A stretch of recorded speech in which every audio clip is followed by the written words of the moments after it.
I was reminded this past weekend how grateful I am. You can't imagine what it's like when you're going through life and you lose your eyesight, you lose your hearing, you can't walk. Well, you can't walk right, like like how you normally would.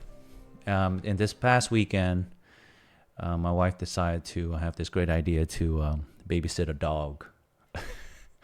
One of the friends went on a trip, and so they couldn't find anybody to help them. The parents was in Vietnam, traveling, and they didn't want to take the dog to the Poodle Hotel. Now, you guys ever heard of the Poodle Hotel, right? There's a place where you take the dog. It's like a hotel for dogs, and they pamper the dogs. But this dog apparently is special, so it doesn't like being around other dogs. Long story short, my wife said yes, and I was like, man, that's a terrible idea. But here we are. We have this dog at home, and it's barking nonstop all night because it misses its owner and things like that. But I was a little annoyed because I'm like, it's interfering with my sleep and my productivity. But I had a little bit of empathy because when I found out that the dog couldn't hear me, I'm like, hey, keep it down, quiet. I'm giving the command quiet. You would think that the dog understand this. It's an old dog. It's about 13 years old, so that's about like 60 years old in human age. So that's pretty old. And it's the senior dog really forced me to think about like having some empathy for this dog. Usually I don't, but because they're animals. But it reminded me like what happened if like I lost my eyesight, I lost my hearing, I couldn't walk around right. Maybe I was immobile, and maybe it was hard for me to I just do all the basic things. Like the funniest thing happened. Okay, he would climb up one of the steps on the stairs at my house, and then he can't climb back down, and so he'd be stuck on one step, and he will bark, and I'm like, bro, like you can climb down, but I don't know what happened. He's scared. Maybe it's painful. He can't climb down. He can't see, so he's scared. And so I think about it reminds me of some of the most important things in life when we're going through our journey right now is because what are some of the decisions that we're making that is leading us to where we are today? And it reminds me how grateful I am to have my health, to be able to not be dependent on somebody else. So I have to go pick up this dog, bring him down this one step, this ledge, so that he can walk around so he stop barking, because he will start barking for hours and hours and hours, try to get down. And it reminds me of, do I want to live my life to become a dependent on others? And eventually that will happen. But how am I making the decisions so that I'm not afraid of the dark? I'm not afraid of being old or becoming a senior, right? To me, it's a mindset thing, because we all gonna age. That's what's gonna happen. And I want to talk a little bit about something that, really shape your life and my life. Because this is what's going to shape all of the decisions that we make every single day. It's our core values. What they are, how they guide you and me, and how they can change everything about the decision that we make. So let's start with this. You don't get what you deserve in life, you get what you decide. And that quote stuck with me. I think Tony Robbins said that. But because it's true. We are the product of all the decisions that we make. And those decisions are guided, whether we realize it or not, by our core values. So let me ask you, who here wants to make better decisions? Don't we all? Raise your hand if you do. We all want to make better decisions. And if you want to make better decisions, you need to take a hard look at what's driving those decisions. And that starts with the values that you have inside of you. So I remember looking back, it was like a humid Friday night during my freshman year at LSU. If you're familiar with LSU, it's a college town rooted in football and energy. LSU Tigers. If you guys watch a lot of college football, you know what I'm talking about. If you guys are in the state, you know what I'm talking about. If you guys are out of America, it's a university that just loves their football. Loves drinking, loves partying, and loving football. And the football games were fun. I mean, I watched some of those when I was going to school there. And honestly, every time there's a football game, the town would go crazy. And I'm talking about down the campus, there's thousands of people. Exciting. There was a lot of distractions, a lot of temptation around the corner. But back then, my life revolved around having a lot of fun. I skipped classes, crammed for tests at the last minute, like maybe hours or days before, like a day before, and spent most of my time at that age chasing this instant gratification. My grades weren't doing well. And deep down, I knew I was headed down the wrong path. But, I didn't care at the time. I was young. I was probably like 18 when I first got into college, right? Who's here? We all been there. We all been in that age where we just were chasing things that we shouldn't be chasing. And that Friday night, my friends and I decided to head down to this place called Tigerland. It's a strip of bars and clubs down near the campus. It's probably like 10 minutes down from the stadium. So they have a big stadium, a very nice big stadium. That's how serious the football is. And everybody went there to drink and party during, before, and after the game. So I drove my old maroon Camry. I had like this 1998 Camry my parents had handed down to me. And I parked far away from the entrance, and I sat in my car with the AC blasting that day because it's hot and humid down in the South. I mean, it was sticky and heavy outside, okay? And the kind of humidity that makes you feel like you're suffocating. If you're in Vietnam, you know what I'm talking about because it's hot and sweaty all the time. My friends, however, had other plans. They drove in their own cars. They drove together. They pulled up in their Honda Accord. They stepped out, they said hi, and got into the back seat of the car and started rolling up something illegal. They asked if I wanted some. I was like, no, I'm good. I don't need that. It wasn't my thing. So I sat in my car waiting for the sweat to dry off of my forehead, okay, because it's that hot. And think about how far I've been falling behind because at that time I didn't have a smartphone. We didn't have the iPhone back then. It was probably 2007 or something like that.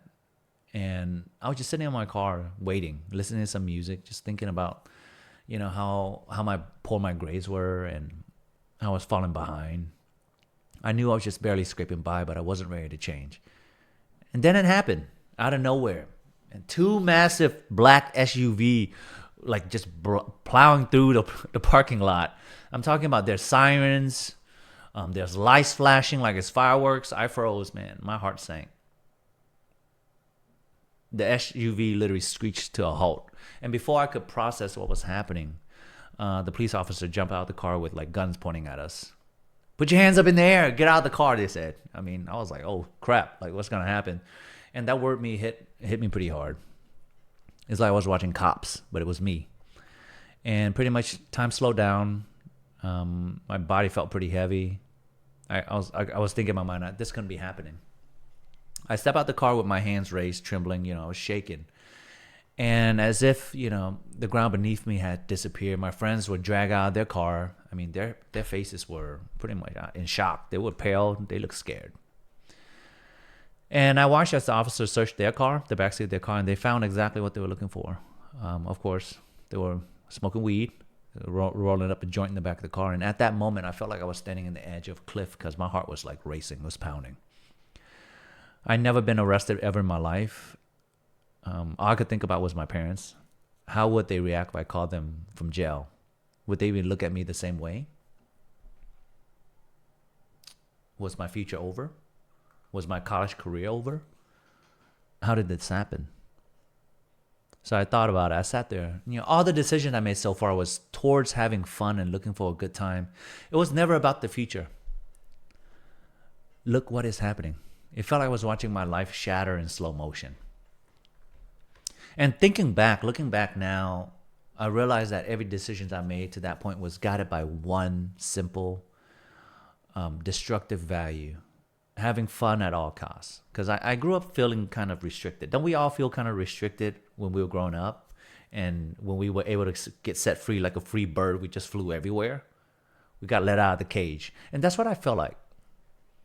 And so at 18 years old, I was free. My parents didn't bother me anymore. Or they did. They still did. I just didn't pick up the phone call. Or I just never went and saw them. And that value shape, having fun at all costs really shaped everything I did. Skipping classes, hanging out with friends, partying, procrastinating, chasing short-term pleasure instead of that long-term goals. If I had continued down that path, I would have failed out of school, disappointed my parents, and ruined my future, honestly. So let's talk about the core values. Where do your values come from? Who gave them to you? Are you living by them intentionally, or are they guiding you without your awareness?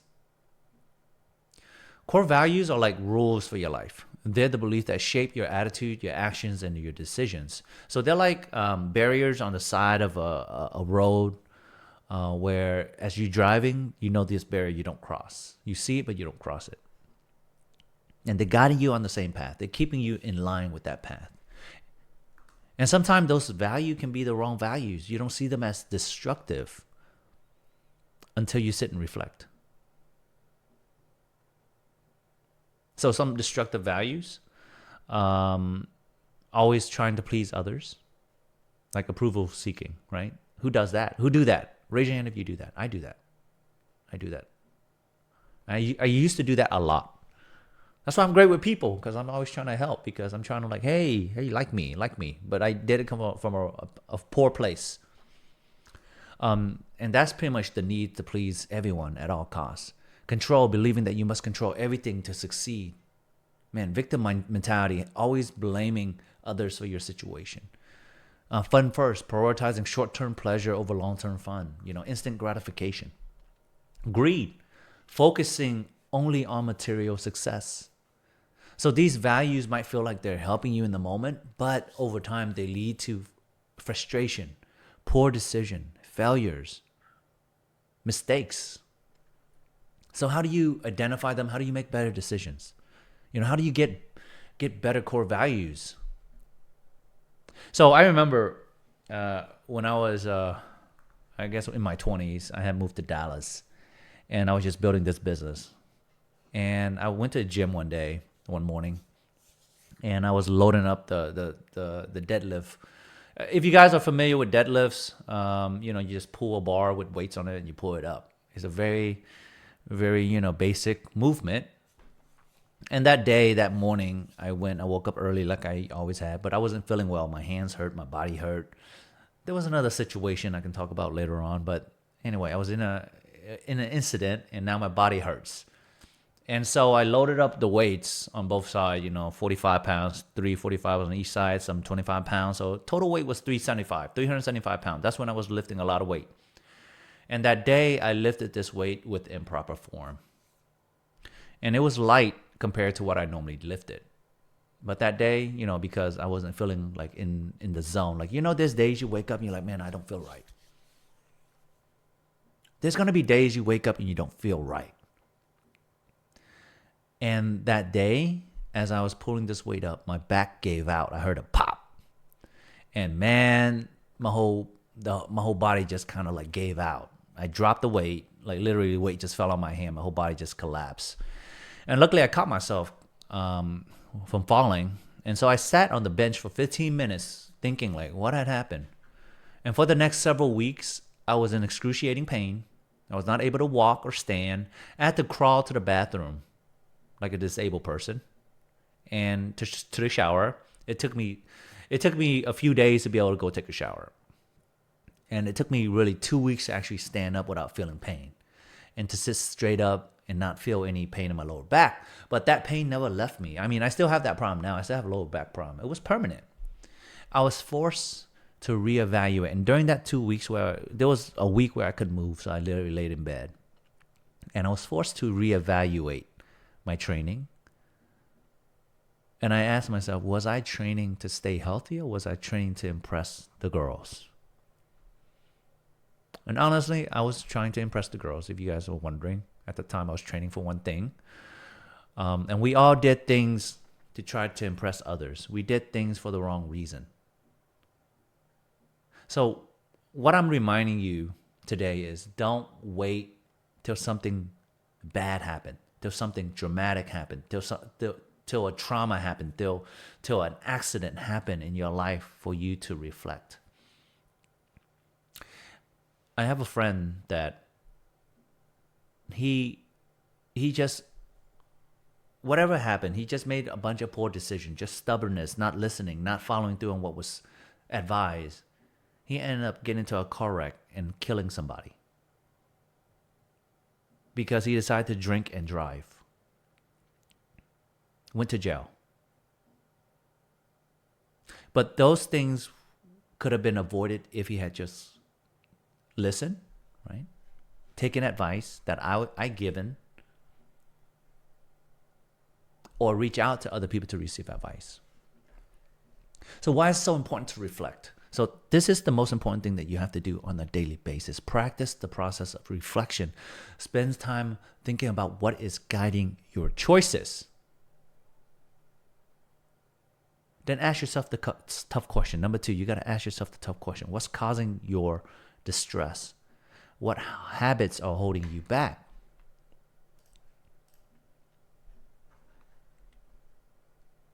And then number 3, you got to be honest. Are your values helping you or hurting you? Replacing the destructive value with positive ones are the key to making better decisions. Because if you don't know if your values are destructive, why would you change them? When you're surrounded by a bunch of people who have destructive value, like doing a lot of drugs, partying a lot, or robbing banks, stealing, robbing gas stations, of course you won't think that they're destructive values. Once you identify the negative value in your life, that's when you can choose to start replacing them with positive one. So how do you find them? For me, what helped me out a lot was finding people with the life that I wanted. Whose life right now do you see as a model that you want? Whose life do you have in your mind, or that you look at, that you admire, that you're inspired by? Remember, you want to follow somebody that inspires you. They might not be perfect, but they have values in place that help them get there. Understand their value, see where their value have taken them, and then write down the values that you want, very similar, and start adopting that values. So for me, my value is God first. And what does that mean? I'm always grateful, and I lean into God's strength. I go to church, I pray every day, I read the Bible, I do things because that's the value that I have. And I surround myself with other people who have, that godly value. I go to church. My parents big church goers. My mom go to church every day. So I talk to her about God now. I used to didn't think that way. I used to didn't care about God in my life. And I teach my kids that. That's my value, so I teach my kids that, right? If you really value something, you would teach your family that. You would talk about it more. Humility, I stay open to feedback and, corrections. Yeah, I used to hate correction from my mom. Like, my mom always criticized me and correct me all the time. Who's here love their parents correcting them all the time? And I talked about this in the past. Nobody does. Nobody likes being corrected. But like, no, your hair's not right. Your clothes not right. Hey, you're not doing that right. You're not doing this right. But I'm open to receiving correction now because I know it's making me better. And don't go out and get correction from people who do not have the life that you want. Find the people that has things that you want in your life, and then get corrections from them. Number 3, wisdom. I learn from my mistake. That's why reflection is so important. I ask my friends for advice. I don't jump into things anymore. I ask for their advice first. I ask my 5 advisors. So learn from your mistakes, both yours, the present mistakes, the past mistake. Learn from them. Don't regret the mistakes. Learn from them. Right? Learn from other people too as well. And for me, last thing is I value discipline. Keeping the promise that you make to yourself. These values has become the foundation of my life. They guide me every decisions I make, whether it's in business, relationship, personal growth, family, raising children. I try to instill those values into my kids. And right now, for me, like, how do I build wealth for my family? How do I protect wealth in my family? I look at other people who have a legacy for their family. Like, for example, like my parents, they never taught me about setting up an estate plan. like wills and trusts. Like they just gonna like I asked them, so what happened if you die? What's gonna happen with your money, your car, wherever the money you hiding somewhere in the ground that you dug a hole in? I'm sure they did that because they like holding cash or they hiding it somewhere. And I'm like, what are you gonna do with that? Because I remember one time she was telling me, my mom was telling me, it's the funniest thing. She was like, I hid the money somewhere in the closet and now I can't find them. I think somebody took the money. And I'm like, who would steal your money? Nobody's been in the house for the last 4 years. You're the only one being in that closet. Nobody has. And then the other day she was like, yeah, I was throwing away some old clothes and next thing you know, I found money in there. Right? So I'm like, that's not a good plan. So she never taught me about estate planning, but I want to build a legacy. So for me, another value of mine is building a legacy for my family. And so that means I got to have estate planning. I have to set up trusts.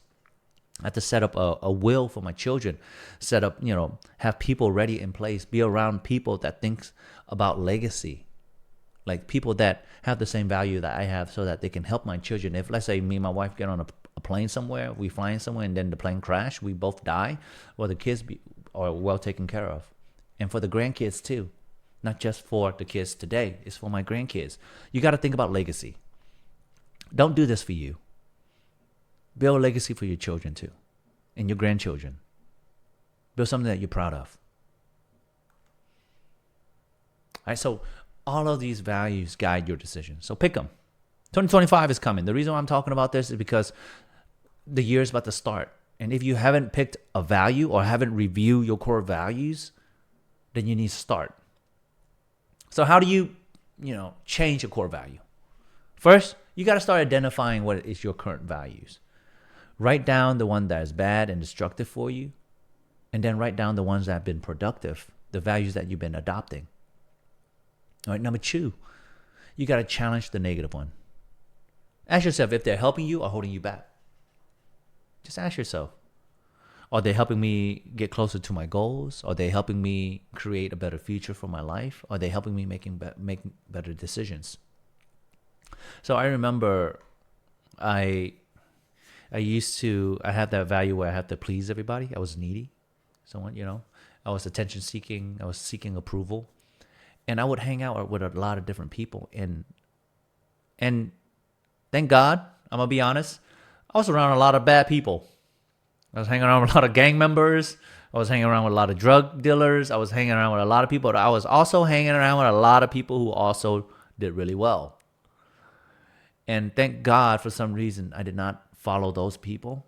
And I was so lucky. I'm serious. I was lucky that I fell into a group of people that helped me change my thinking. And now I choose who I hang out with. I review this year. I'm not trying to be mean. I'm not telling you guys to be mean to people. It's just, man, there's some people you just got to get rid of. You got to cut. You got to eliminate. I disconnect from friends that I used to hang out with that are just not good for me. If they call me every single week and be like, hey, you want to go out and get drunk? I'm like, no. I got a buddy of mine. He was like, hey, I'm going to come over. I'm going to buy you a beer. I'm like, don't. I'll drink a 0 alcohol beer though. So if you come over and bring a case of 0 alcoholic beer, it costs as much as a regular beer, but it's 0 alcohol. I'll drink that. But if you come over and just the goal to come over is to get drunk, I'm not going to hang out with you. I don't drink. That's my value. I don't drink. I don't do drugs anymore. I don't drink. I never said I didn't do it before. I did. So, I've done it. I've done a lot of different things that weren't good for me. And I know all of us here have done things that aren't good for us. But that's in the past. And we can change the past right now in the present so that we can create a better future. I don't drink anymore. Ask yourself, who do you need to get rid of? Who is holding you back? Also, what is holding you back? What are the values that you have that's holding you back? Eliminate them. So think about, how do I eliminate them? Even if they're really bad, they're close to you, they're your friends maybe that you've been spending time with for the last 20 years. Dude, you need better friends. If your friends are not progressing, then you need better friends. It's as simple as that. So 2025, come on guys. Choose the new value. Look at people that you admire. Like I said, who do you admire? Who do you look up to? For me, I admire Tony Robbins. That's where I started this journey at 17 years old. I was reading books. I got caught up with Tony Robbins, all his OCDs and cassette tapes I listened to, and that really helped change my perspective. That's the only reason why I'm here today, is because I started planting seeds very early. So choose the new value. Look at the people that you admire. Adopt the value that guide their success to help you succeed. And then the last thing is you got to practice this daily. It's about today. You set your goals based on the next values that you have and take the action consistently, because only today matters. Tomorrow is tomorrow. Yesterday is the past. It doesn't matter. Today is what matters. The bottom line is, when you live with strong, intentional values, you make better decisions, and better decisions lead to a better life. I'm not saying it's easy. Life and business will always be hard. But when your values are clear, they act as a compass guiding you through the tough moments. So let me ask you this. What are the 4 destructive values you need to get rid of? What are the 4 positive values you want to live by? Take time to reflect on these things. Don't just, watch this, today's mindset, and then just don't think about it. Every year, a new year is coming. It gives you an opportunity to reflect, to change, to start revising, review, revise, and then change. Start living by them. Take action. Today is the day that you're going to change the value that you have. If you want to have a healthy life, what do? You got to start exercising and eating right. So the simplest thing, go outside and start walking. Don't just wait till tomorrow. Don't put things off to tomorrow. Next thing you know, it's going to be next week, next year. Start today. Be ahead of the 99% that are out there. Because that's how my life changed, because I decided that, hey, I'm not going to do this. And I'm going to tell you this, okay? Luckily, God blessed me that day. The cops had guns pointed at me, and my friends, they didn't find anything in my car. They were watching us the entire time, okay? Bunch of young kids, dressed up in front of a club by ourselves. There was no cars there. I was sitting in my car. I wasn't in a fancy car. I had no tinted, so they clearly knew what I was doing. I was just sitting there, sweating my butt off. But for my friends, they saw what they were doing. They were rolling up some weed, about to smoke some weed and get high. And you know what? I was blessed because they let me go. They told me to go home. That day, I got away from getting thrown in jail. My friends, on the other hand, didn't have the same thing. They had to get lawyers. They spent the night in jail. I heard all about it. And it stuck with them for a long time. So I got out of that very lucky. So you have to ask yourself, the things that happened to you in the past, was it because of bad luck, or was it because decision on top of decision that you made because of the destructive values that you had that led up to the things that happened? So spend this month, this week, today, asking yourself, what are the values that you want to have and will be making permanent in your life, in your family's life, in your future, in your legacy, that you're going to teach to your kids so that they can carry on your legacy?